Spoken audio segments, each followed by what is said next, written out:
The show where anything goes. Motivation, mindset, recovery, philosophy, and life. We become who we are through what we experience. We all have a story, and this is My Backstory with Josh Boyer.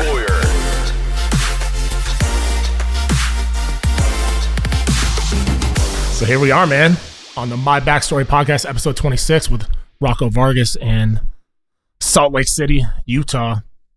So yeah, man, I hit up Vinny on Vincent, Vinny, Rocco. Yeah, every name's fine, bro. So I hit him up on social media, and again, man, I'm always like shocked when people hit me back, like, yeah, dude, let's do it. Yeah. And I was like, is that really him hitting me up, or is that somebody else, like one of his assistants? I don't know, but I'm super excited, man, to be here because I really think your story going from, growing up in California and then being, in the military, getting out of the military, being an entrepreneur, being on the Mayans, like you're doing all kinds of stuff that I think can resonate with a lot of veterans. Yeah. And so I want you to share your story, man, your backstory, where you grew up and kind of what that was all about. And it's too easy. Well, first, I answer all my emails and messages, dude. I run my own social media. For me, it's like, I don't know. I don't need no one running and trying to figure out what my personality is, right? Social media is important. I'll get to that later on when I start talking more about my life, right? It kind of goes hand in hand with what's going. But no, I grew up in San Fernando Valley, man. My father was a gang member, ex-gang member. He and just to understand what I come from, and have to understand my parents. My father's Puerto Rican, moved to LA at a young age, getting away from an abusive father. And so he grew up in LA. He's the only Puerto Rican in East LA. So he soaked in the culture of the Mexican culture and became a gang member there because he's just a street kid and grew up rough, and that's kind of the crowd that he was comfortable with. Yeah. Back then, gangs wasn't what like gang banging. Like my brother's era was more like gang banging era, but my dad's era was more like just territorial, man. Your streets, your people, you're protecting your land, I guess. Yeah. And so he got in trouble when he was 16 with a big old gang fight, and he hit some dude with a pipe, and the probation officer gave him the option of you either going to jail or you're gonna go to the military. And so he graduated pretty young. His mom signed the papers to get him going to the military, so he joined the Marines, and that kind of changed him. So, fast forward ahead, he ends up meeting my mom. My mother, she grew up super poor, man. Grew up in El Paso, Texas. She tells me stories of what it was like to pick cotton and how much it was hard for her hands as a kid, 9 years old. I bet, man. Yeah, shit. Trip out, right? Like, seriously. I always it blows my mind to hear that story from her and think about because I even asked questions. I was like, man, look at all the cotton. I was living in Arizona one time. There's cotton everywhere, and I was like, man, look at all that cotton. I'd like to go pick them. She goes, oh no, it'll hurt your hands. And I'm like, what? Yeah. You've picked cotton? And to learn that, it's humbling for me to think of her humble beginnings to where she lived and where she grew up and to what she developed for herself. Growing up in LA, they ended up finding their way. My dad got out of the military, did construction, and eventually he applied for the fire department, and by the grace of God, I was able to get it. He was one of the early firefighters with tattoos all over because of the gang stuff. He had tattoos, so he had to cover some stuff up, and that's where my tattoo kind of culture comes from my father. I just grew up with a man fully covered in tattoos. His hands and everything, or what? He wouldn't do his hands. He actually tells me, he goes, man, I'm going to get my hands done soon. I'm like, all right, cool. But he has awesome. He has one big bird on his neck, and then from there, everything stayed underneath from his wrists all the way up. Yeah, his chest, his back. He's got some very recognizable tattoo artists who've done work on him. And he didn't know. He's just a kid, he's just getting stuff done. Then my mother, no tattoos at all. She's kind of the rock of the household. She kind of puts my dad in place when she needs to, but she's also like the most amazing, sweetest person ever. You know what I mean? Yeah. She's been really what keeps this family going. And she worked for the LA Unified School District for many years. My father was an LA City firefighter for 32 years. Dude, both rough areas too. If you're a firefighter there or a teacher there, it's tough. Bro, it's a trip, man. It's funny, when I do public speaking and the veterans, I talk about, how similar just everyone has PTSD, right? Like everyone can achieve it. Everyone could acquire it just by living life daily, and my father understood what I was going through because 32 years of LA City, you know what I mean? The gang violence, the just everything that happens, he just stored it in himself. And so he felt really bad for me just, I had 3 deployments. Like I lived 32 years in this shit, you know what I mean? Yeah. And so we end up having a lot to talk about, and it kind of brought us closer as well. Sure. Every time I came back from a deployment, we went and got a tattoo together. That's awesome, man. That's a super cool tradition. Yeah, that's our thing. It's just what we did. But growing up in LA, man, my brother got into gangs a little bit, and And my father made sure that I didn't, so I played baseball year round. I was in a sport, actively in a sport, doing something, just keep me off the streets. Yeah. You're guilty by association. Your friends in your streets are still your friends, but I was never the type of kid to go out to any kind of gang violence or any kind of stuff like that. If it was a fight, it was a fight. But anything at night, I was home. You know what I mean? Because the next day was baseball. It's crazy how sports do that for a lot of people. You know what I mean? Like I look at my own life, and it's like if I wasn't playing football. Oh, bro. Who knows where I would have ended up, man? I've had plenty of friends get killed from drive-bys. I had a friend that went to go pick up dope and got shot in the face. Like bunch of friends that were just in the scene that just put themselves in a bad place. Yep. And then you got me, who grew up with the same dudes, but you know what? Saturday early morning I was playing baseball. Sunday early morning I was playing baseball. Yep. It was like I didn't have time to make any of those mistakes, man. And so, or just kind of live that lifestyle, which I'm blessed for. You know, like.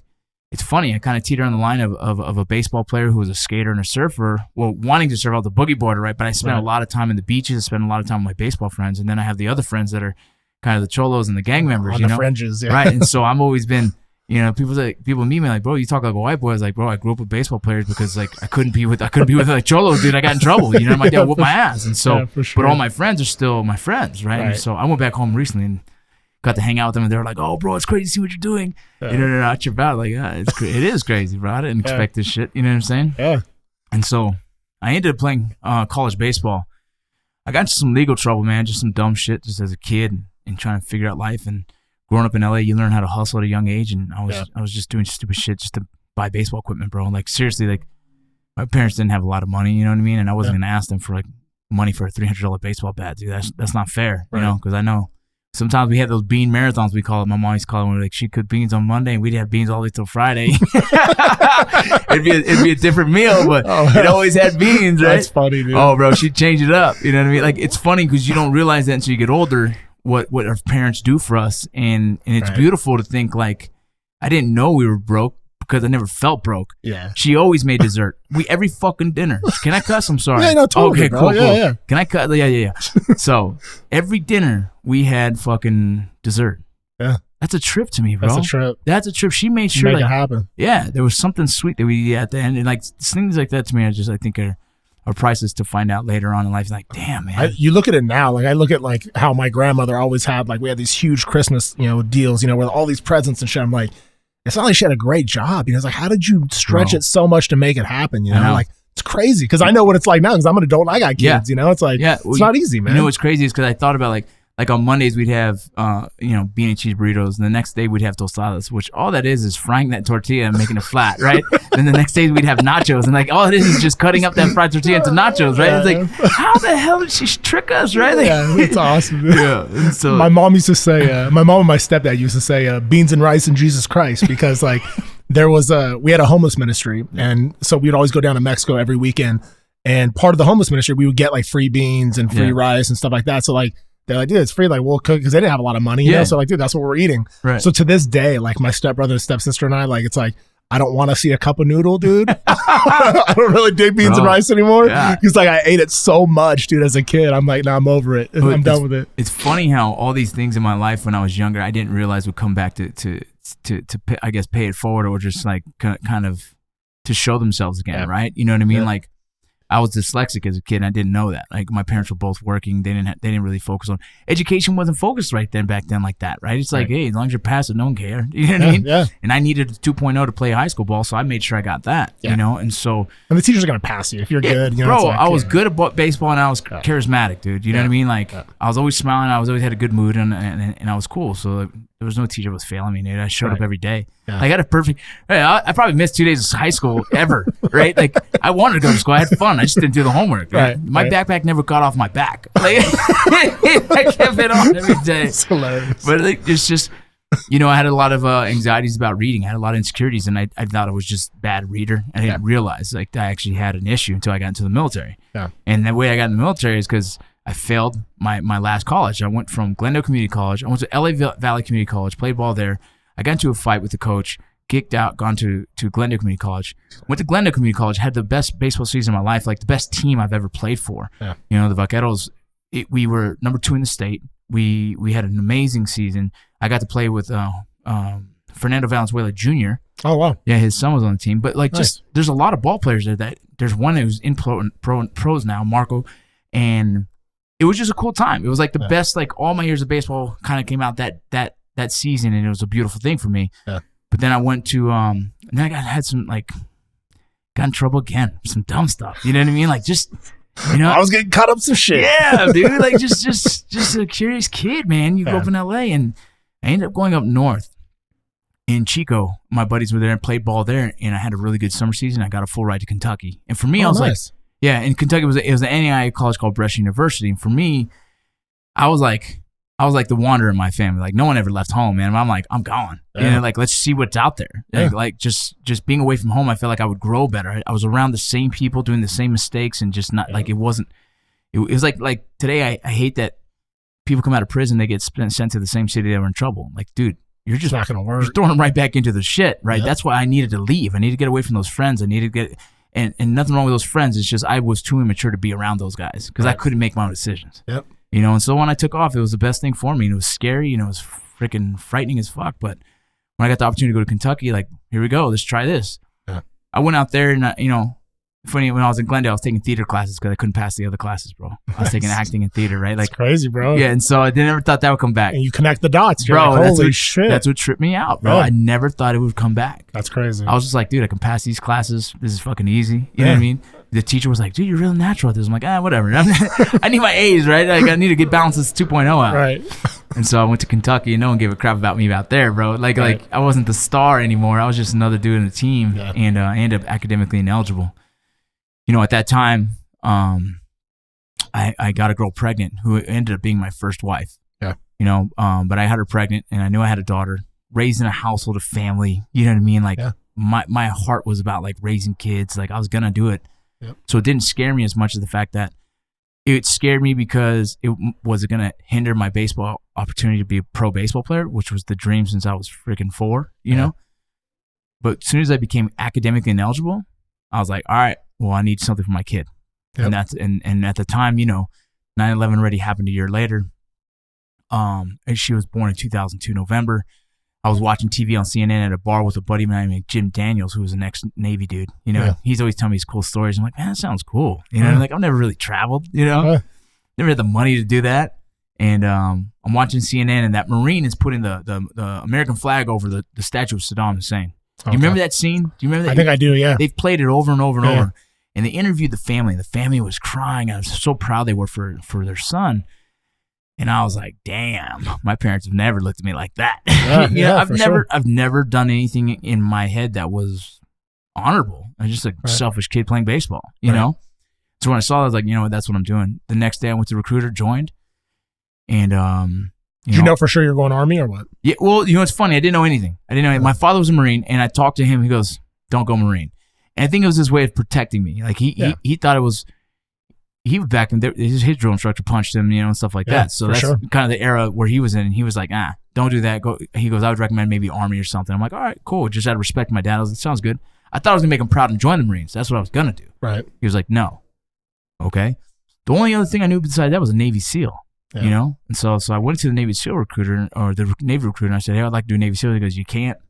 I was like, all right, well, no big deal then. And then as I was waiting for my ride to pick me up, the Army recruiter picked me up. And he was like, hey, man, what are you looking for? I was like, I'm just trying to do the hardest thing you got. Did my what is it called, the ASVAB test, and scored a 68, which is not a great score, but it was enough to do Rangers, but not enough to do Special Forces. Right. So I was like, cool, let's do it. Didn't know anything about it, joined, and just, it's kind of like my military history was just getting thrown in and just seeing if I was physically able to do it. And I wasn't sure if I was ever going to say I quit, but my memory of my daughter, my thought of my daughter was always like, I want her to be proud of her dad, and that's always been the inspiration for me in my life, and still currently is. My kids are the motivation. And you would know that, you have a kid, definitely it's a whole different thing. Yeah. That legacy you're going to leave behind one day is a strong motivator, and so for me and for some people like you, what I'm saying? And so that was it, man. And that was, I did the military thing 4 years, three deployments, and I learned a lot. Got out because I felt like I would like to try and do more. You know what I mean? Like, as much as I love the military, I miss it. I still wish I would have done another 4 years. I think like it would be cool. But, I felt like I can apply myself now. I'm mature enough to apply myself in the civilian world to actually do something successful, Yeah. I got a job as a corrections officer, did that for 2 years. dope experience, crazy as hell. Yeah. And then all of a sudden I get hired on with the Border Patrol. You know, at the same time, I'm a reservist as a drill sergeant. So I got my drill sergeant, you know. So I'm like doing everything, bro. But, you know, part of it is like, I need to because I don't have the money. You know what I mean? Like, I need to support a family of 3 going on 4 now. You know what I mean? Yep. I was married to my wife to my first wife for 10 years, you know, and we ended up getting divorced. We just grew apart, dude. You know what I'm saying? Like, so many years, I preach to veterans now and to special operations guys and law enforcement as well. Just all these dudes, right? I preach a lot about balance. Like, I didn't have balance, man. Here's the thing. I was paying the bills. Dad was doing his job in my head. You know what I mean? I told myself, like, oh, dude, as long as those bills are paid, I'm good. I'm doing my job. You know what I mean? Because that's what it was back in the day, right? My father was paying the bills. He was irrelevant in my life, but for some reason, I didn't think about that, right? I was like, nah, man, I'll go overseas. I'll volunteer for this. I'll volunteer for that. And I was paying the bills, and I felt like, dude, I'm a good dad. They live in a dope house. They got good cars. The kids have good clothes. Like, I'm being a good dad. Yeah. And then that marriage ended, and I realized right away, like, well, it ended, one, because I was so focused on what I was doing for his career and not focused on the family. You know what I mean? And there were so many things in between. There's so many layers of that where the relationship was just, you know, not a healthy one anyways. Right. But there was just, I know if I knew that if I ever had another relationship, I need to make sure I had that balance, you know? Yep. And so when that ended, you know, I changed a lot of things in my life, and I realized, you know, the most important thing is my kids. You know what I mean? Like, what was the point of having them if I'm not going to be around them? Right. So I started changing my lifestyle into being more relevant in their lives. And then, you know, you can fast forward all the Border Patrol stuff and being special operations, all that other stuff. But it all came down to, like, what decisions am I going to make that's better for the family? You know, and I still struggle with that now, being an actor. Yeah. Right. So I fast forward now.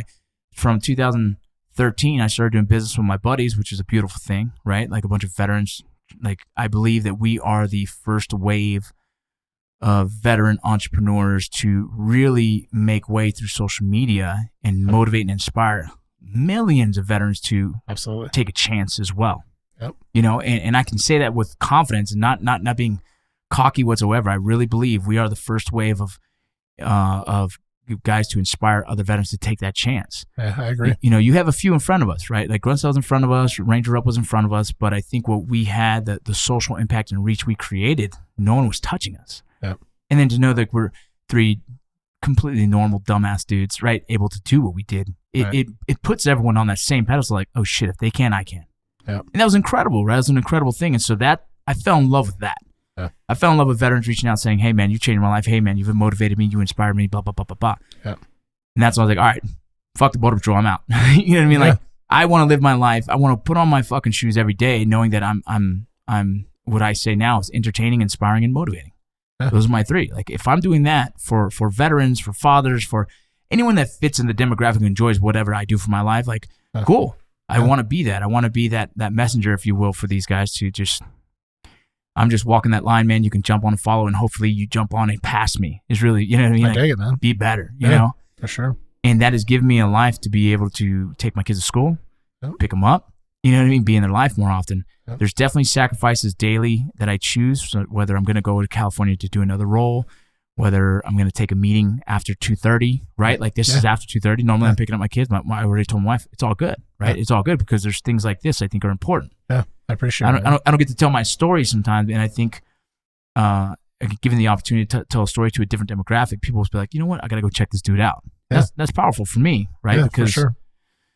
You know, I think being in this acting space, I don't give a shit about fucking fame. Like, it really does not rub me in a way where I'm like, hell yeah. You know what I mean? Yeah. What I love is being able to inspire others. And if all I'm doing is living my life and people are inspired by that, fuck yes, dude. Like, that's rewarding. How did that come about? The whole Mayans thing? Dude.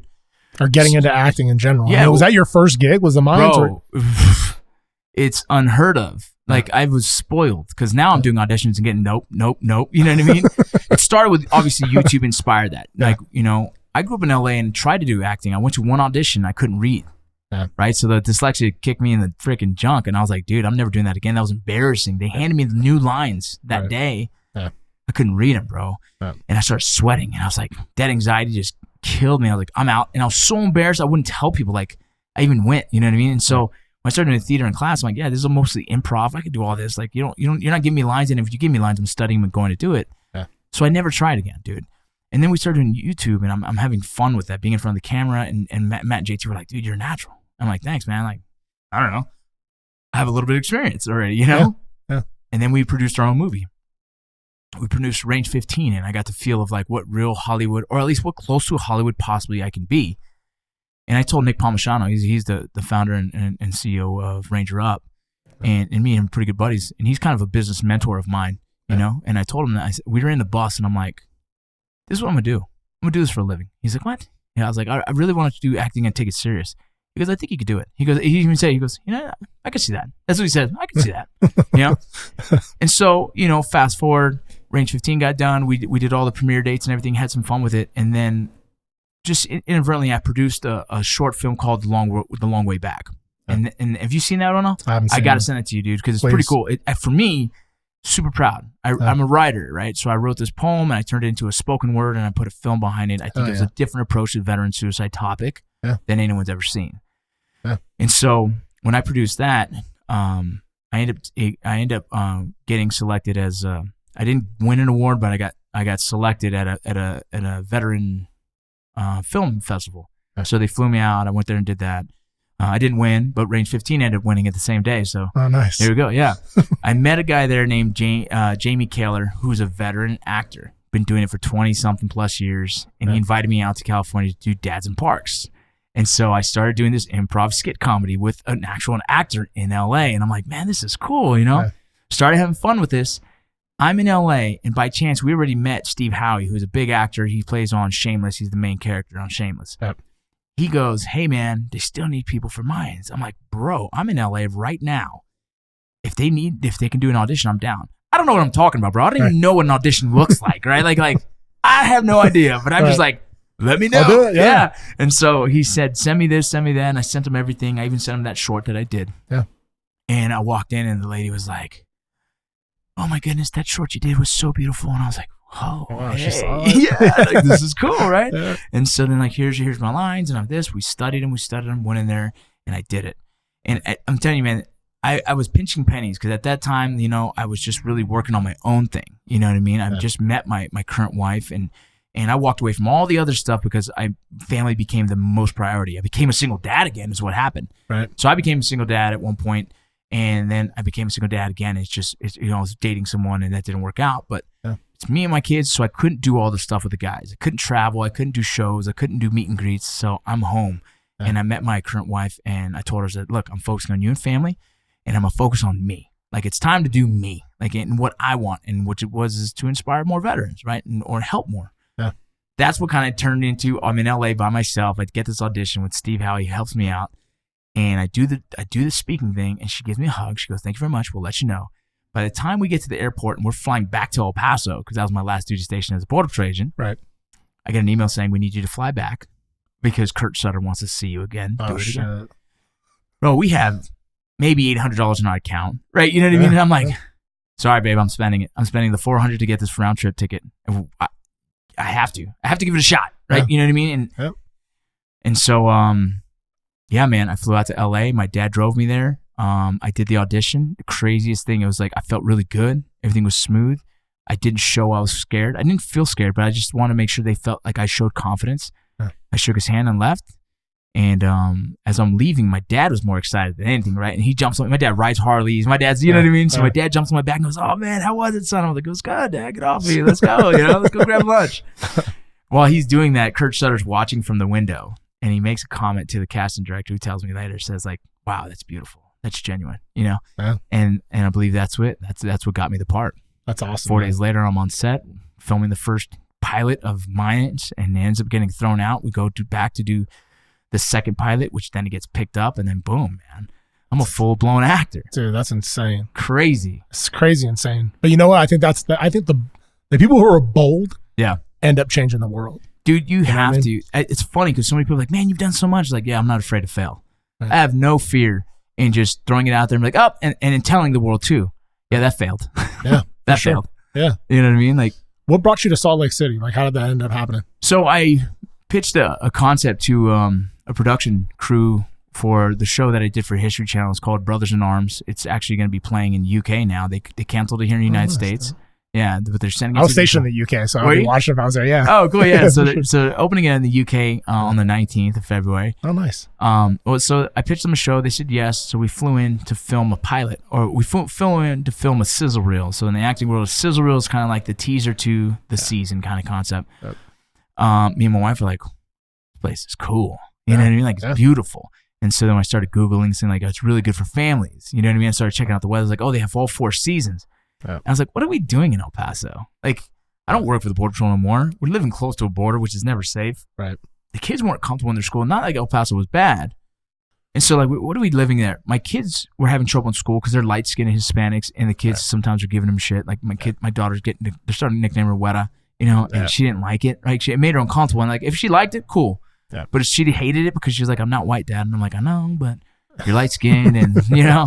Right. So it was just, we were having these little things that tripped me out, you know. And we moved here and they hated me for moving them, right? We've been settled in freaking El Paso for 3 years. You know, kids, they get attached real easy. For sure.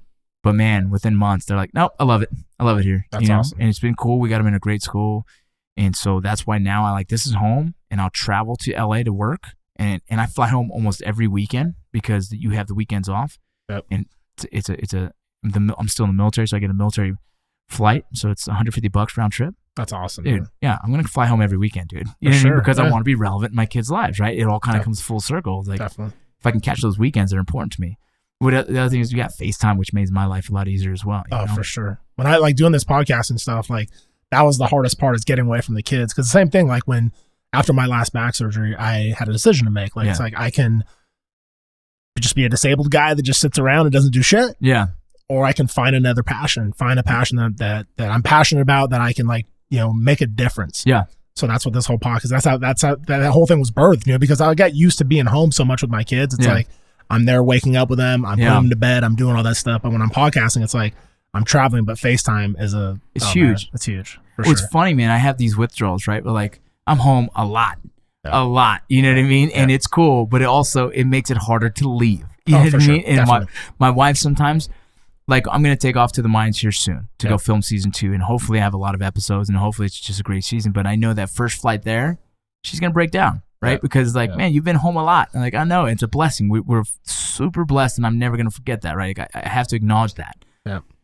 But there's times that Dad has to work. You know what I mean? How does that work? So with a season, like you have season 2, how many episodes are you guys filming while you're out there? Are you staying there until the whole thing is filmed? Well, that's the thing. They will film all 10 to 12 episodes, whatever they signed for this year. I'm not sure yet. We haven't done any of the contracts yet. Right. But you know, they'll tell me my characters either I'll know. I can be like, what I was first season was episodic, so I learned the week before if I'm going to be there. You know what I mean? And if I had 2 weeks off, I'd just fly home. You know what I mean? If I was filming for 7 days, an episode usually takes 7 to 10, 12 days, you know, depending on how and so, you know, those breaks, if there's a 3-day weekend and it makes sense, I'll fly home. You know what I mean? But I live at my sister's house for the most part, and I mean, it's so new to us, we didn't know what the hell to do. You know what I mean? Sure. Like I signed as a local talent just because that's the only way they would have signed me, or else they're not going to pay for some new guy to fly every time he comes in. You know what I mean? So. All that stuff now I'm learning, you know, but it was new for us. I was just like, look, I told my sister, I'm like, I'll stay at your house, and don't worry, you won't see me often. I'm just going to be working my butt off, you know. When I wasn't working on that, I was trying to work on other projects. Yeah. And so I'm waiting for the second season to come around and contract negotiations, and hopefully, you know, I hear that I have a lot of episodes, and, you know, we get ready to go do it, you know, because crazy is how much I fell in love with acting. You know what I mean? It's not the fame, it's not the money, right? Like, the money's cool. Right, the money is like, you're like, okay, cool. This can be this. I can see how this can turn into a lifestyle where I can financially support my family. Yeah, for sure. Oh yeah, don't care about the fame. To me, it's like, as long as the cool thing about the fame is where it's, I guess it's like a secondary, you know, the secondary blast. You know, the tertiary blast is like, I can get more followers, and I can have more people listen to my message, and I can inspire hopefully more. Yep. Right, I can reach more veterans. That's what it's all about. That's all it is, dude. I mean, because at the end of the day, being famous is one thing, but like for me, like if I ever got famous, it would be about now I have the ability to reach more people. That's all it is, dude. Yeah. I think, you know, and just to kind of step off the topic is like, and jump onto this topic, it's like we have a lot of military influencers out there whose page you getting better from, and whose you're not, right? You choose, right? Like we all choose what page you're not learning anything from Kim Kardashian, bro. Right? You know what I'm saying? Like my daughter, If she followed Kim Kardashian, I'd say, please stop. Like, that's not going to happen, because to me, there's no positive influence there for her. You know what I mean? Actually, my daughters all follow every wrestling page you can think of, because that's part of what I've made them do. You know, like, no, you're going to see wrestling whether you like it or not, because they want to wrestle. And if you want to wrestle, commit. If you're going to commit, be fully engulfed in this, right? Like, see it. And so for me, like, I follow a lot of guys who are inspirational, motivational. Like, I'm learning from my social media, right? I'm not wasting time just scrolling through the feed and just saying, oh, those are cool shoes. Like, no, man, I'm actually trying to get better daily, right? That's part of who I am, is trying to become better every step of the day. You know, and so for me, it's like, I try and put that on my social media so people know that you're not going to get a negative outlook. You're not going to get a political stance left or right. You're not going to get anything. You're going to get, here's my life, here's my family, here's my wife, here's what I'm doing today. I'm trying to develop, I'm trying to grow, I'm trying to do more. You know what I mean? And so they know that when they come to me. And so that's why for me, that's a plus when I'm doing acting mainstream and not just YouTube, right? Like, I had a huge following on YouTube, and that's cool. But I feel like the people I need to touch are the mainstream, right?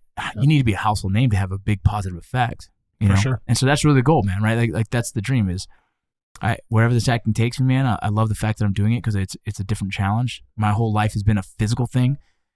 I've punched things, I've hit things, I've thrown things, you know what I mean? And then all of a sudden now it's like, now you got to use your mind, and you got to play a character, and that's a challenge, and it's freaking exciting challenge. It's an exhilarating experience to be like, wow, now I have to be more of a mental person than I've ever been. Is that hard to shift from like your in character to like being real life Rocco? Well, the cool thing is that my character is not too far from me, right? So that makes life easier. For sure. You know, but I do hope that, you know, I'm pushed. I would love to be challenged. You know, I would love to like take me places, man. Let me try. Let me try. You know, like, I think veterans could be really good actors, because especially like combat veterans, because you get to experience a lot of life, right? And I don't think acting is anything more than regurgitating experience. You know what I'm saying? Yeah. And so, like, if they're saying, hey, I need you to cry, well, like, I could definitely pull that out, right? I have definitely a few dark days in my life that I can pull tears. You know what I mean? Yep. They want me to be super excited, like it's the best day of my life. Like, I've seen my kids being born. You know what I mean? At least two of them, you know? Yeah. I was busy. The other ones were gone, you know? Right. But the point is, like, all you're doing is regurgitating experience, man. You know what I mean? And I feel really good about that. I feel connected to a lot of my life experiences, and I'm able to use those. And so, like, I'm excited for the challenges that they could potentially throw my way. You know what I mean? Nervous? Yeah, man, but that's like part of the fun, right? Yeah, absolutely, man. I did a podcast with a guy, and he was telling me, and it kind of hit me, like you just like talked about it with your social media. Like, if you have people on your feed that aren't adding value to you, get rid of them. Yeah. You know what I mean? It was like, and so I started going through it the other day, and I was like, man, there's people that I grew up with or whatever. And it's like, I don't need to see pictures of your food. It's like, dude, I love you. Like, if I see you, I'll still say hello. It's all good. Yeah. But I'm trying to better myself as well. So it's like, dude, I want to have people on there that like add value to my life, you know, make me a better person, you know? People that are too far negative, people that are, I don't like the people that post about their emotions, like, oh, today was a terrible day because of this. And you're like, why did you have to share that with social media, right? I would have went straight to my wife. If I had a bad day, I tell my wife. I call her and be like, dude, I'm pissed. And she goes, what? Right? Like, you know, I don't need the rest of the world like seeing my emotional roller coaster, because that's all life is. And when you watch other people, you're like, I don't want to watch that ride. Like, I want off that ride. Yeah, for sure. And so for me, it's like, yeah, man, I'm not a fan of, you know, there's a lot of people with huge reach, and it's crazy when I say it out loud, like, do I want a huge reach? Hell yes. Why? Because I know I can infect more people. I can really, really help more people. Yep. But it also sounds very selfish to say that. You know, like, do I want? Yeah, I do. Reluctantly saying because, you know, you kind of get the good with the bad, man. Like, I get people talking shit to me all day sometimes, and you're like, silence it. Yeah. I mean, because of the old school you wants to come out, and it's like, be like, send me your address, and I'll go to your door, and let's fucking go. Yeah, for sure. You have the like professional side. It's like, I'm providing for my family, gotta be professional. But then there's the real side where it's like, you want to get real, we can get real. It's like, bro, I'm a real dude, bro. And you talk about my wife, bro. Like, do it at a club and see what happens. I'm gonna fight you, dude, and I don't care. Like, it's and it's like, that's why I don't go out very often, because the world is filled with idiots these days, right? And have lack of respect. You know what I mean? Like. I don't need anyone telling me how hot my wife is. It's my wife, bro. I see her. I think she's the most amazing thing ever, right? You know what I mean? And people can respectfully say that, but when you say it in a rude way, it's like, dude, what's wrong with you, man? Like, you know, I posted a picture of my 6-year-old daughter, and someone said something like, bro, I'm gonna just block this comment and block you. But like, man, if you said that in front of me, I would freaking end you. You know what I mean? Yeah, and you for get sure. so mad because it's like, dude, it's different, right? Like social media, like you don't have back in the So day. different. You say something stupid, you get punched in the mouth. Oh, there's repercussions for it. Yeah, for man, sure. Not anymore, Yeah. man. Not anymore. Now it's like anybody in front of a keyboard. I think that's part of the problem. Yeah. Is that everybody can have an opinion. Oh, bro. And it's like I posted something the other day with Mitch Aguiar, out in Virginia Beach. Yeah.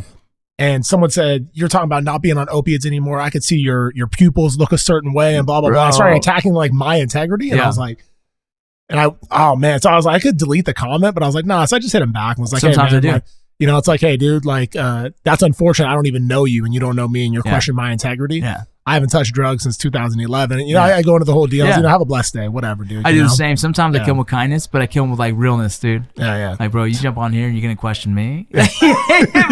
Sure. Like, I'm the realest dude you ever meet, bro. I'll sit down and have a talk with you too. And bro, it's my wife trips when I get in fights. I just say like, look, bro, we can step outside and I'll fuck you up real quick. You tell me. And they're like, why is he so calm? Like, bro, because I've done this my whole life, right? Like, for sure. I don't get excited. I don't get fired up. I just like, dude, let's go outside, man. Let's throw down. I like men. Yeah, for sure. dude, the old school way, dude. Oh, man. What's your like main thing that you're objective right now? So you're doing acting, Yeah. but then you have the barbershop, and then is Warfighter Tobacco? Is that yours Yeah, too? that's mine too. Hell yeah. Man, I've been fortunate enough to be around a bunch of motivated dudes and being able to jump on businesses as they start up, Yeah. I own Letzinger's Whiskey. I own Warfighter Tobacco.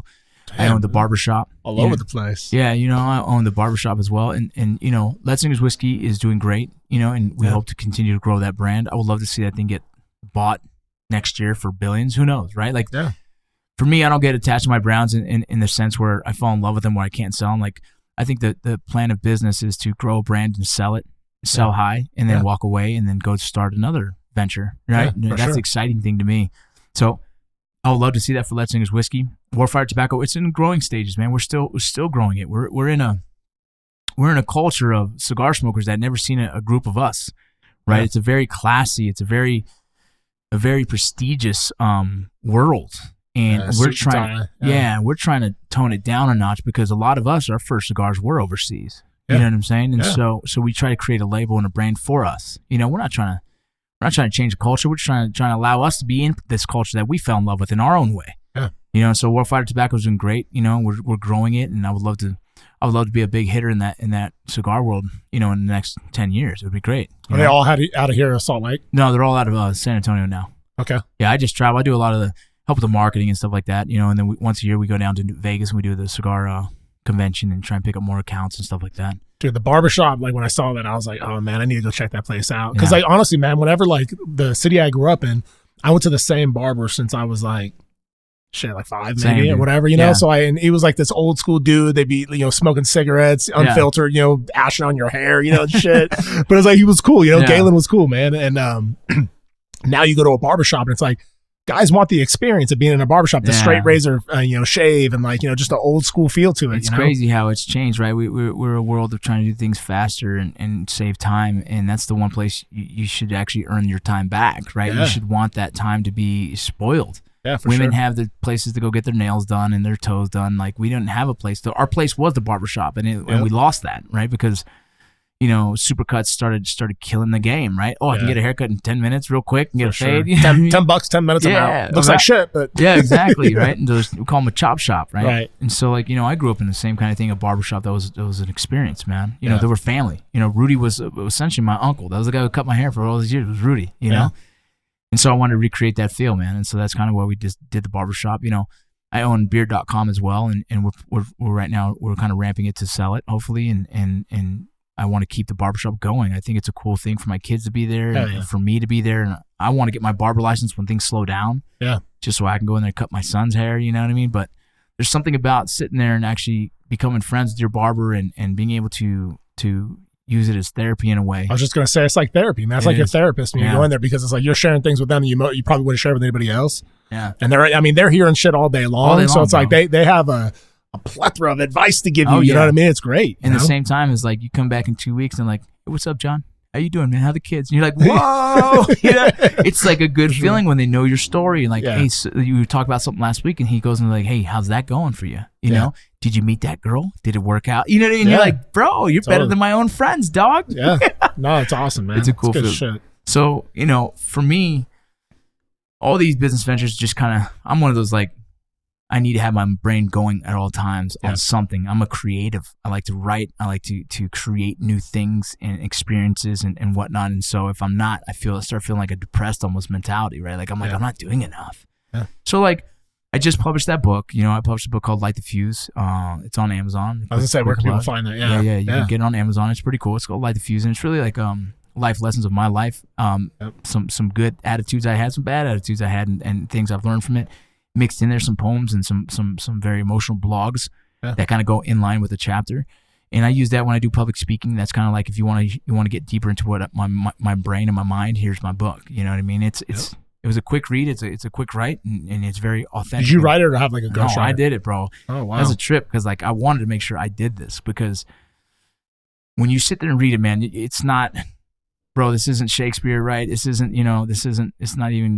it's nothing crazy. It's if you sit there and read it, you're gonna feel like we're sitting down having a smoke and a drink and having a conversation. Yep. That's how smooth and honest and me it is. It's me. That's awesome. You know, man. And so even the publisher, you know, is Nick Irving. You know, he wrote all kinds of books, a New York Times bestseller and everything. He's like, it's a little rough. And I'm like, well, that's me. That's how I write. Yeah, that's how I write. You know, that's me. But you know, that's coming from a guy who's a New York Times bestseller and is a great writer. You know what I mean? I'm not a great writer when it comes to the literary world, right? But I can tell you my emotions. I can break them down better than most people. Yeah, for sure. And so that's what I'm proud of. You know, I'm proud of. The best compliment I get is when I write an article and someone reads it and goes, "Holy smokes, bro! I felt like you were in my head." Like, yeah, man, I was able to break down an experience better than you've ever been able to put the words for you. Yep. You know, and that's what I love to do. Yeah. And so, like, the mission, man. Like right now, it's the acting is obviously to grow the brand, to help get a bigger voice for the veteran community and for fathers and for whatnot. And the other thing is to be a storyteller, man, to produce content that's going to help inspire and motivate and entertain. Oh yeah, and man. So, you know, I'm getting into the production world. I'm actually in a couple of weeks going to go film my first pilot. I wrote it. I'm going to direct it. I'm going to be acting in it. And hopefully I can get that pilot and take it to Netflix or Amazon or Hulu and sell the whole season, so I could be producing a full TV show that I wrote and acting in it, everything here in Salt Lake City. That's good shit, man. What do you, what's your definition of success? Like for you, like what would it take for you, you know, Rocco, to feel like successful? Like I've made it. And you know, it's funny it's crazy. For my kids to be proud of it, the decisions I've made, for my wife to feel loved every day, and for me to be able to pay my bills, man. You know what I'm saying? I know I'm never going to get out of bills. I'm never, right? Because like I risk it all. I risk shit, right? But that's part of like why I work so hard. I don't need to be a millionaire. And like I'm definitely, like people think I am. It's weird. People think I am. Like, bro, I am not. Like I have debt. You know what I mean? I have debt. You know what I mean? Like I can get paid a crazy amount and that's all going to taxes or bills. You know what I mean? It doesn't matter. I'm always trying to catch up and I'm fine with that. Like that keeps me motivated to keep on the grind. Right. But I would love to get to a place where I don't have to worry about money, in the sense where I'm out of debt and I'm just collecting my monthly check that we can survive on. You know what I mean? Yeah. I don't want to spoil my kids because I wasn't spoiled, and I don't want them to be raised. I'm trying to raise them as close to my parents did to me, because I feel like it's put a good head on my shoulders, and hopefully I can do the same for my kids. That's awesome. Success, man. It's you know, I even said it in my book, man. It's I want to leave at least one impact on someone that could potentially be that someone who changes the world. You know what I mean? Yeah, that's awesome, man. I was just talking to a buddy who he wants to start a company. He's a veteran. Yeah, he did 24 years or something like that in the Army and then the Air Force. And he wants to start this company, but he's like, dude, I got all this debt, you know, and I don't, you know, I want to pay off the debt before I start the company. And I was like, you're doing it all wrong, man. You have debt your whole life. And then I was like, you're gonna be waiting forever to do this. You That's know? the hardest part, man. Yeah, people don't pull the trigger, man. Right. Like people don't actually get it done. They talk like it's soon. I'm not ready yet, but I'm soon. I'm like, dude, you're never going to be ready, bro. Never. You go in. Like, bro, here's a good example. I set the date for this pilot. For March 4th through 8th. We're going to film it. And I needed $20,000. But we still don't have $20,000. I'm doing it. Like if I delayed it, I'm not going to get it done. So I'm hustling, man, and I'm going to hustle and I'm going to scrape that last 5K together, whatever it is, you know, and we're going to get it done, man, because if I didn't set that date, I wouldn't have been motivated to start pushing towards that. You know what I mean? Like, absolutely. That's part of why I have all these little things. I just push and do. Like, you got to, and that's the problem in our world. I work with a lot of guys. I meet a lot of guys and like, hey, I want to do this. I want to do this. And I was like, do it, bro, do it. And when you do that and then you need help, tell me. But don't just ask me and you haven't even started, because there's no point here. We're wasting our energy talking. Right. Go do it, and then you'll see me jump in and help. Yeah, for sure. The same thing with like this whole like podcasting thing. Everyone's like, "Oh, dude, like how you paying for this, dude? How you doing it?"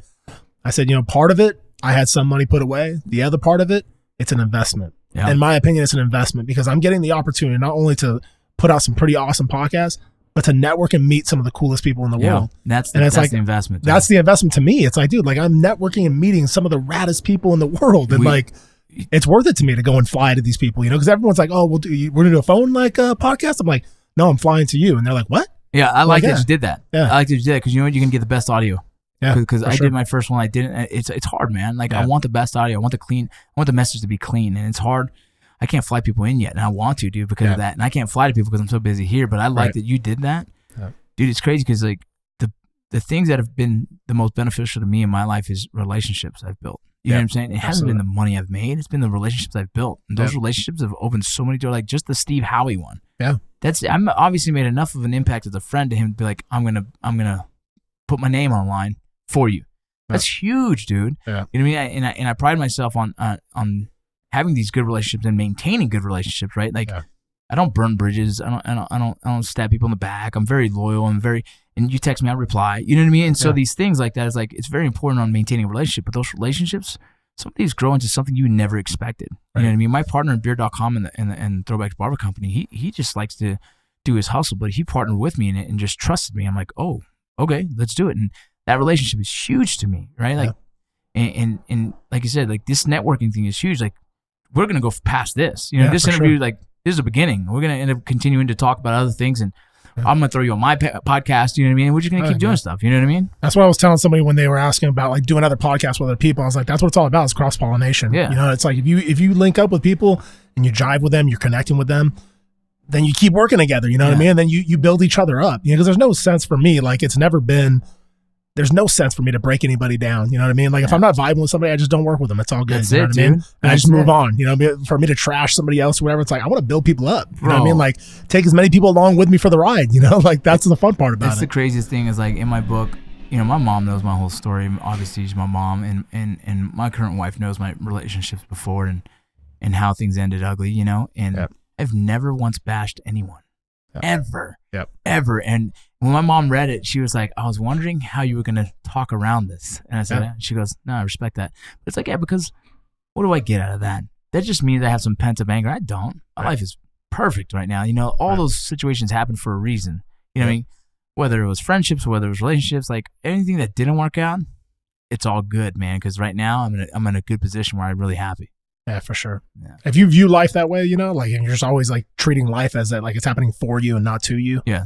I think it's a game changer. I mean, at least for me, because I've gone through some shit. You know what I mean? It's like, hey man, like I could like let the world get me down, you know what I mean? But like happiness is a choice, dude. You can sit there and be a victim all day and it's just never fun. I mean, you're always going to dig a hole in that one, man. You just got to, dude, life sucks sometimes. Life is hard sometimes, right? Like, but you just keep moving forward, right? Like I say, failing forward. As long as you're failing forward, dude, you're always having that forward progression towards whatever mission. Like, fuck, dude, I promise you, shit works out. Yeah, for sure. I like that positive mindset, right? I like just, shit sucks. Dude, and don't get me, I get fucking stressed, right? There's times where I'm like, oh, I don't know if we're paying our bills this month. And that's an uncomfortable thing for me, you know what I mean? Yeah. But keep staying the course, man. You know what I mean? That's all you can do. Yeah.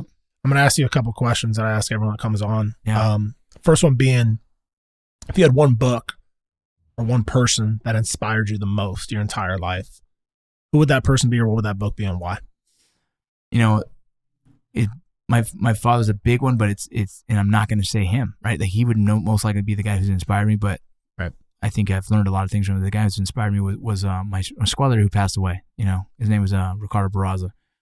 He saw something in me when most people didn't. You know what I mean? He as much as he was my subordinate, he also kind of took off the hat and looked at me in equal. And it blew me away for someone to be so so high up and so powerful and so experienced to be able to humble himself enough to be just real with me. Yep. You know what I mean? And the biggest humbler to me is like he was one of the best Rangers I've ever seen, and for him to be killed in combat was hard for me. It was that itself was like the humble, like, well, if he is the best trained soldier I've ever seen in my entire life, and many people say the same thing about this guy, well, how vulnerable am I? You know what I mean? And I think he's given me strength. He's given me motivation and inspiration to be better daily. You know, for a long time, his death weighed on me, and I felt guilty for not being there. I was just going to ask you that. Were you on that? I was injured, and it killed me because I feel like my big body maybe could have taken a blow. You know what I mean? Or taken one bullet, whatever the case. Right. It's that survivor's guilt. I actually carried him. I actually notified. I actually, I gave his family the golden star, his golden star, and it was tough, man. His mom hugged me one time, during the funeral and said, "You smell just like him," and things like that just ate me alive because he was huge impact in my life, but he was also 2 years younger. Right. Like, there's so much about the short experience I had with him that has completely continued to affect my life. A lot of my writing and poems are about visions I've had of him, memories and dreams, and so he has hands down been the single most influencing and inspiring person in my life. Wow. It's fucking crazy, dude. Those stories always get me, dude, every time, dude, because it's like, then coming back from that, it's like you're still living, you know what I mean? So you see all these guys that are living, and basically they're like, I'm living in his memory, you know what I mean? I'm kind of like, I can't let him down, so it's like I gotta keep striving. It's huge, but if I didn't think that, bro, I was drinking all the time out of the guilt of not being there, out of the guilt of missing, that FOMO, fear of missing out. I missed it, and I feel bad.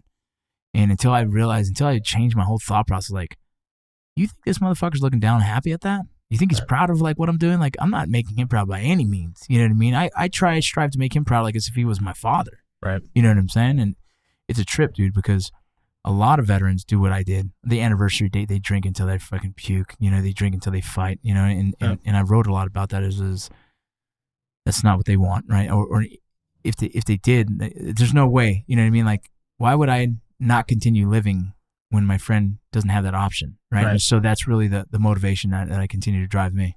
For sure. Like, what's the advice that you would give to like veterans that are kind of dealing with that, losing teammates and stuff like that? What's the best advice you can give them as far as like processing it all? Well, that's it, man. Like, the big thing is alpha males are afraid to get help. Like, it's okay to admit you need help or you're weak. We have weaknesses. We're human. Yep. It's okay to cry.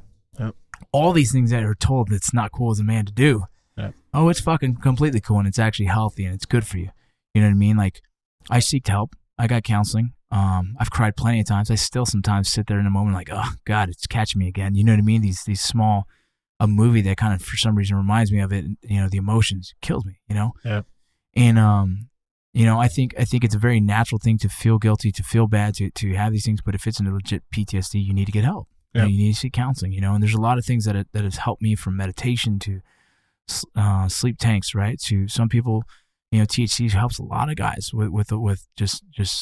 Do you smoke? I don't. I'm still in the military. Oh, that's right. So you're reserves, huh? Yeah, I'm getting hopefully getting medically retired soon. That's what I'm working on because of my back. But you're not opposed to using THC, though? Man, I think anything other than alcohol is, alcohol and pills is healthy. You know what I mean? For sure. I really do. I've seen it change guys. I've seen it personally. Seeing how alcohol can hurt people and how the transition from alcohol to THC has been good for them. Yeah. I can't say I'm an advocate. I don't know. I've never done it. I can't say, right. But at the same time, like, that's how I feel about it. I like that, man. Next question is going to be, if you had one lesson that you learned in your life, like just one, like the biggest lesson that you wish you can impart on somebody else. Yeah. That's coming up or whatever. Easy. What would that lesson be and why? Fail early, fail often. Right? Like, I feel like I have really high resiliency from baseball, a game of failure. I played it since I was 4 all the way to 22, and I failed all the time. Yep. Hall of Famers, they go to the Hall of Fame and they bat 30%. You do 30% anything else in life, you're a failure. Yep. So I learned how to fail at a young age, and I learned how to pick myself up off the ground and dust myself off and do it again. And I think it's huge for people who get older. We live in a time where we want to give kids these participation awards, but we don't allow them to fail.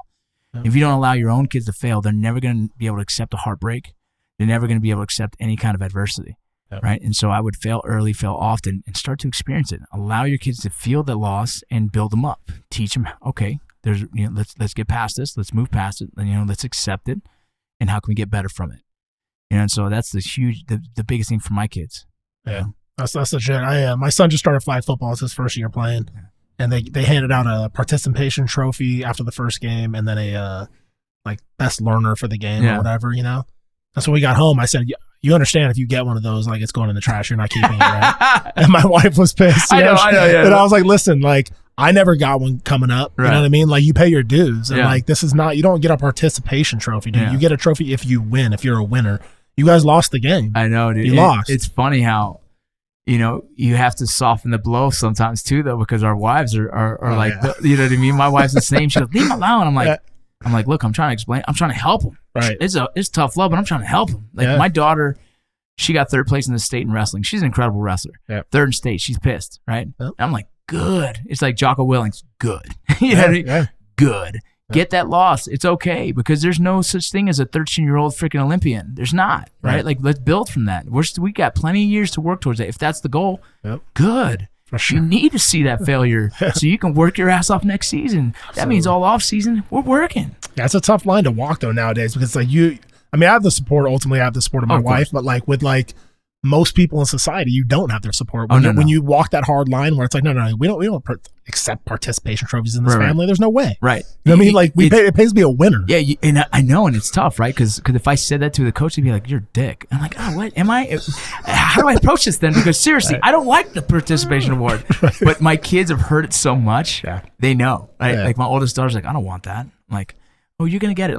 Her third place trophy, I'm like, oh, no, you're going to get it. Because that's what you earned. Straight up. Yep. You showed up and fought like hell. Yep. You earned that third place. She beat 3 girls, pinned them, lost to 1 girl. The way the bracket set up, she got third place. I'm like, oh, no. You earned a third place. Get that motherfucker and be proud of it. That's a beautiful thing. Absolutely. That's a beautiful thing. And all that shows okay, we need work. No big deal. But you earned that third place trophy. And how old is she? She's 13. Oh, dude, she's got a ways to go too, man. And the thing is, they didn't hand her that. Right. No, you fucking earned it. She got a bruised eye. You know what I mean? Yeah. Fuck yeah. That's earning a third place. And you take that motherfucker and you put it on your goddamn wall and say, you know what? Next year, that's going to be first place. And how do you work towards that, right? That's right. Hard work. That's it. Dig it, man. I'm going to ask you one more thing I want to talk about before we sign off was you just got that stem cell therapy. Yeah. And if you don't mind talking about it. No, the reason I'm asking is, everyone that most people that have heard this podcast know I've had 6 back surgeries and I've run the gamut of opiate addiction to just crazy shit. So now it's I take nothing. I drink water and I take CBD oil and that's it. You know what I mean? But I'm always looking for other ways. Do you drink it all either? I quit drinking a little over a year ago. Cool. Yeah. I respect that. It's cool. So a company called Time for Heroes is a nonprofit, and Time for Heroes called me up, and my buddy runs it, and he goes, "Hey man, we'd love to. I know you have a bad back. Any other issues we'd like to check out." So they pretty much went through my whole list of injuries from the VA, right? And they qualified me to go because I have a TBI as well. Yep. And there's no particular moment I got the TBI. I don't know if where it came from, whether it's just dumb training. Yeah, somebody say it's TBIs because there's no way of knowing if it's just one, but it's multiple. Yeah, I have breaching doors and shit. Yeah, I have 3 concussions from jumps. You know what I mean? I ate a lot of freaking charges. You know what I mean? A lot of different things. I was a Gustav gunner for the first year of Ranger Battalion, so a lot of explosions, tertiary blasts, whatever the case. And so I tested. I got out and I knew I had a speech. I started having a speech impediment. I was stuttering a lot. Yeah. I still will here and there, but I was stuttering a lot more than normal. Enough where my wife was like, "Dude, why are you talking like that?" Right. And I was missing everything. I lost my keys, lost my wallet, lost everything. And so we got tested, and they said positive TBI. And so that was one of the big things they wanted to try and test, right? So I'm part of this test group. They flew us out there, and they did kind of a different kind of stem cell treatment. What they did was they took the fat from my body. They took about a Coke can worth of fat. I asked them for 3 Coke cans because I could use that. But no, they only took 1. And I was like, damn it. But they took Was it like liposuction type shit? Yeah, it was a version of liposuction that was more gentle because they didn't want to disrupt the fat tissue. The way they had to extract the stem cells from the fat tissue, they had to pull it a certain way. Okay. So the closest thing to liposuction you can think of, but with a different style of less aggressive version of it. So you weren't all bruised up and shit after or whatever? No. Oh, nice. I wasn't bruised visually, but I was sore as fuck, bro. I bet. I got kicked in the fucking stomach, right? It was pretty sore. Actually, I still haven't been able to work out. I have to wait 3 weeks. Oh, wow. Yeah, and so I only had. And where was this, by the way? We did it in the Bahamas. Oh, shit, dude, which was beautiful because me and the wife never been to the Bahamas, so we had a little vacation. Perfect opportunity. Yeah, we enjoyed ourselves a little bit, and then we did the surgery. And so what they did was they spun the fat, got the stem cells out of it, and from there they injected into the 3 locations of my biggest issues, right? My knees, my neck, and my back. Right. I have degenerative bone disease in my neck and my back. Right. And I was probably going to need surgery for my neck here soon because of the fact that it was just getting so stiff. You know, it gets to a point, I guess they need to do surgery either way. Right. My back, it goes out every so often, probably like once a month. I sneeze, I go wrong, whatever. I can't do anything for a week. Sometimes I'm bedridden. Like I have to take painkillers or else I can't walk. Like that's how bad it gets. Yeah. And then my knees, man, I'm just getting to that age. I try and get more active, but going up the stairs too many times in a day, all of a sudden they're sore. You know what I mean? And being an airborne guy, I jumped a lot and all those stuff. So just the way we train in the military, just duration of training, just kind of started beating up my body. Yeah. And, they gave me the opportunity. And the cool thing is, the one last thing they did was they did an IV therapy. So they put it into my IV and flushed it through my bloodstream, and in hopes to get to the brain and start helping fix some of the TBI. Start connecting some of those dots. And the cool thing is, they were kind of explaining to me, I don't have a scientific explanation for how stem cell treatments work, but essentially they help regenerate damaged tissues. Right. And so the blood stuff that they put into the blood, they're hoping it gets into the brain and starts finding some of the damaged areas and hopefully reconnecting the dots, right? Like trying to fix that. Cool thing is I also have a heart condition. Yeah. Most people don't know that I'm an AFib. Oh, wow. Yeah, so my heart goes AFib and I have to get restarted. And I've been jumped twice now, dude. Holy shit. Bro, imagine that. Like congenital or like just... No, dude. I believe it's years of using pre-workout, coffee, and energy drinks. Just too much with the electric. So your heart runs on a pump and an electrical system. Yeah. All that caffeine from energy drinks and freaking pre-workout. I assume, because I know me, I worked I just way too much of that shit, right? For too many years straight. So I was just running, gunning too high. And I believe my heart finally got tired of it and just kind of went out of rhythm. Do you drink coffee now or what? 1 cup a day. I'll take 2 cups a day, yeah. I'll never do an energy drink ever again. And I'll never do pre-workout ever again. For no other reason is I can't risk it, dude. Yeah. The scariest thing in my life is like finally meeting my wife, getting my family together, blending these kids and they love each other. And then all of a sudden, I have to go get my heart started. I'm sitting there signing the paper and she's bawling. Holy shit. She's like, I just moved to El Paso to be with you.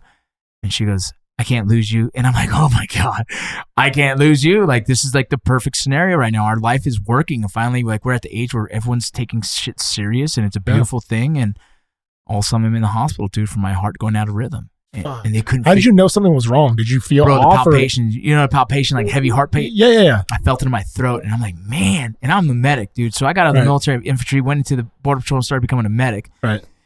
And I'm like, all right.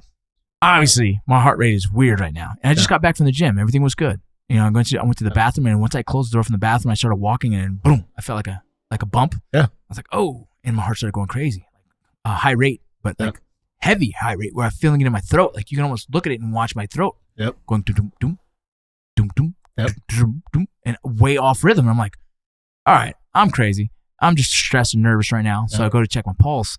And man, I'm getting this really weird pulse where it's not a normal rhythm. Yeah. And I'm like, this can't be. I was 30, I think I was 34 at the time. And I was like, what the hell's going on here? Stubborn ass me, dude. Waits a day, nothing. Waits the second day. By the second day, dude, I can barely walk without like running out of breath. Holy shit. And so I told him, we got to go. So we went to the doctors, just like an urgent care. And he's like, I'm going to call an ambulance because you need to go to the ER right now. I'm like, no. I'll drive. He goes, no. He's like, no, I'll drive. I started driving. I pulled over. My wife drove me there. They thought I was having a heart attack. My heart was reading so out of whack. Oh, wow. And then eventually it took a couple of days. They started pushing fluid, trying to figure out how to slow my heart rate down. Yeah. And once they slowed it down, they were able to shock it back into normal rhythm. So you have to have like an ablation or... So we're waiting to continue on the process with cardiologists and everything right now. Okay. They said no, but I just had another one about 4 months ago. I got restarted again. Yeah. And so we're getting frustrated with that, right? Like, for sure. What an ugly feeling, dude. Oh, it's terrible. Bro, it's crazy because if you find out you have it right away, I can go in the hospital and they'll just shock me right there. Right. 30 minutes later, I'm driving home. Yeah. And it's like, this is the most uncomfortable thing. Like, it's like, you shouldn't have to live like that, right? And so we've been trying to talk to, see if we can get the VA, someone to look into it and see if we can get the ablation. But it's controlled as long as I'm hydrated. I can't drink a lot. You know, if I drink too much, obviously I mess with the hydration.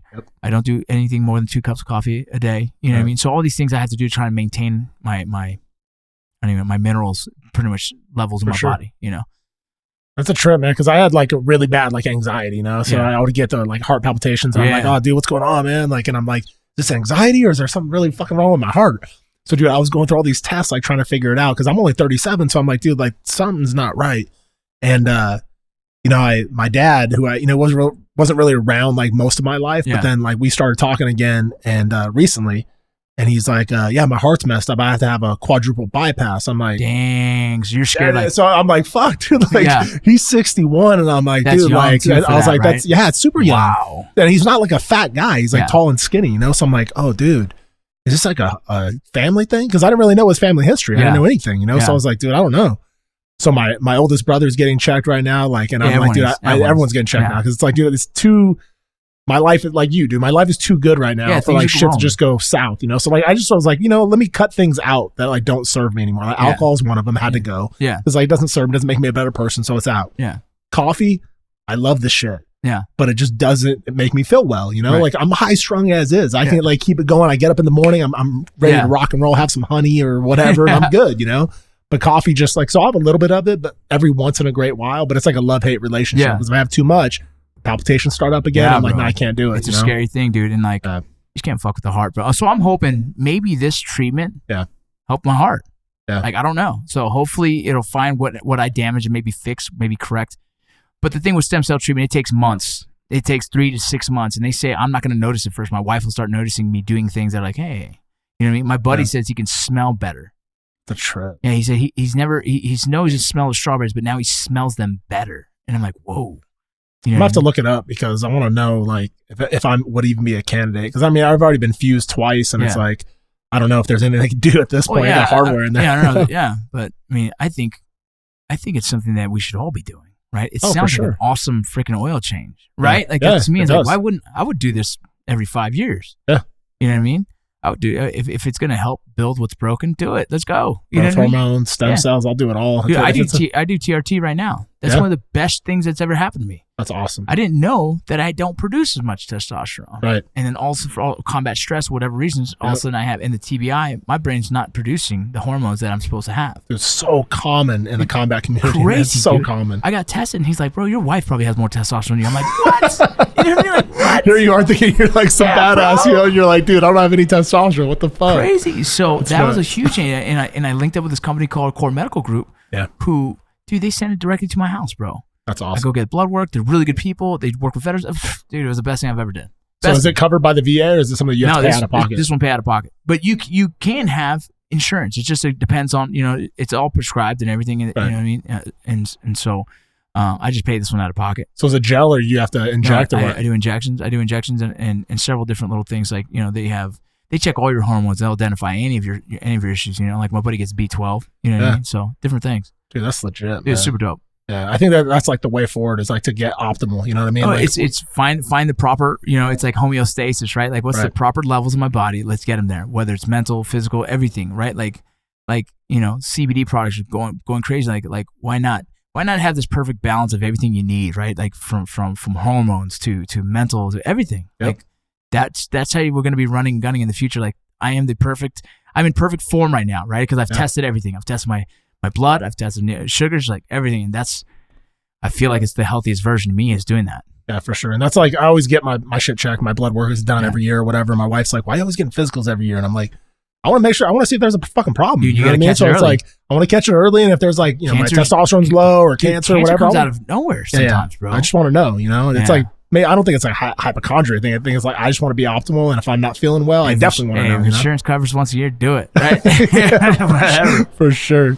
But hey, man, I genuinely appreciate you coming on the podcast, brother. I think it was awesome, man, hearing your story. And like, it really is a story of like perseverance and like taking fucking risk. Yeah, you know what I mean? Where it's like, hey, dude, I got $800 in my account. I'm going to buy this round trip ticket. Yeah. I don't know if it's going to work out, but fuck it. I'm going to do it anyway. Yeah.